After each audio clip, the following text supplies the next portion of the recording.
तो चलिए आज बात करते हैं एक ऐसे नायक की जिसके जन्म की भविष्यवाणी ने ना एक पूरे राज्य को डर और मुश्किलों के रास्ते पर ला खड़ा किया।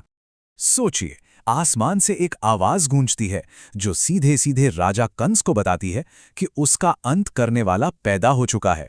ये सिर्फ एक भविष्यवाणी नहीं थी, ये वो ऐलान था जिसने सिंहासन से लेकर पूरे राज्य का भविष्य हमेशा हमेशा के लिए बदलने की नींव रख दी थी। तो कहानी की असली जड़ वो यहीं से शुरू होती है। राजा कंस एक ऐसी भविष्यवाणी के डर में जी रहा है जो कहती है कि उसका विनाश तय है, और यही डर उसे शक और जुल्म के रास्ते पर ले जाने वाला है। देखिए, ऐसा नहीं था कि उसे बताया नहीं गया। बड़े बड़े ऋषियों ने चिताया, आकाश से भी संकेत मिले, पर कंस तो भाई अपने ही घमंड में चूर था। वो सच्चाई को मानने को तैयार ही नहीं था जो सीधे उसकी तरफ बढ़ रही थी।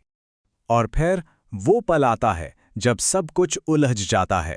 भविष्यवाणी थी 8वें बेटे की, पर जन्म लेती है एक बेटी। अब ये एक ऐसा मोड़ था जहां हकीकत और भविष्यवाणी आपस में मेल नहीं खा रहे थे, और इसी बात ने कंस को जैसे पागल ही कर दिया। उसे लगा कि उसके साथ कोई चाल चली गई है। कंस को तो अब पक्का यकीन हो गया था कि ये कोई धोखा है। और जानते हैं, इसी एक पल में वो अपना सबसे बड़ा डर दुनिया के सामने रख देता है। उसे भगवान का खौफ नहीं, उसे डर है तो बस अपनी ही बहन देवकी के 8वें बेटे से। अब देखिए, इसी एक घटना ने कैसे दो बिल्कुल अलग अलग दुनिया बना दी। एक तरफ था गोकुल, जहां खुशियां ही खुशियां थीं, और दूसरी तरफ मथुरा, जो डर के साए में जी रहा था। और इन दोनों दुनियाओं को अलग करती थी बस एक नदी। तो यमुना के एक तरफ यानी गोकुल में, वहां तो जश्न का माहौल था। गलियां रंगों से भरी थीं, हवा में संगीत था, और ऐसा लग रहा था मानो पेड़ पौधे, नदी, सब कुछ उस खास बच्चे के आने की खुशी मना रहे हों।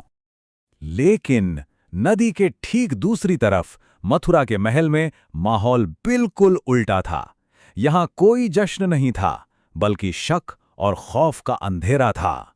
कंस को तो हर परछाई में अपना दुश्मन नजर आ रहा था। अब डर में इंसान क्या क्या नहीं करता। कंस ने तो एक बहुत ही भयानक योजना बना ली। उसने अपने अतीत से एक ऐसे खौफनाक हत्यारे को बुलवाया जिसका काम ही मासूमों की जान लेना था। और कंस का हथियार कोई सेना नहीं, बल्कि एक अकेली खौफनाक राक्षसी, वो जो इस काले काम के लिए मतलब एकदम परफेक्ट थी। कंस की ये जो पूरी साजिश थी वो कुछ इस तरह से सामने आती है। सबसे पहले जासूसों को भेजा जाता है, फिर गोकुल के जश्न की खबर मिलती है, और बस पूतना को बुलाया जाता है और हुक्म दिया जाता है, जाओ और हर उस बच्चे को खत्म कर दो जो कल पैदा हुआ है। और इसका नतीजा बहुत ही भयानक था। पूतना ने अपना काम बड़ी बेरहमी से किया। देखते ही देखते गोकुल के घरों में मातम छा गया। जहां कल तक खुशियां थी, वहां अब बस दुख और सवाल थे। और यहीं कहानी अपने सबसे अहम मोड़ पर आ जाती है। पूतना अब अपने आखिरी शिकार के सामने खड़ी है, वही शिशु जो इस पूरी भविष्यवाणी का केंद्र है।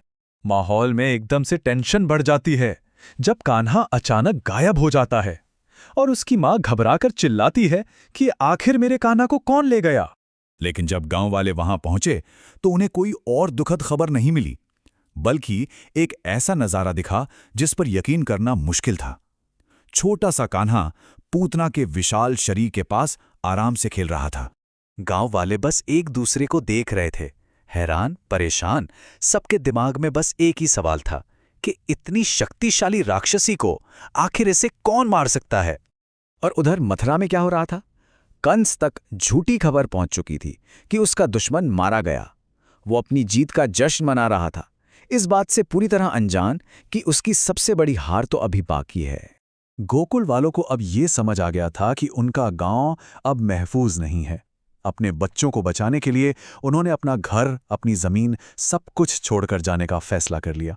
ये कहानी का अंत जरूर था, पर उस रक्षक के लिए ये तो बस शुरुआत थी।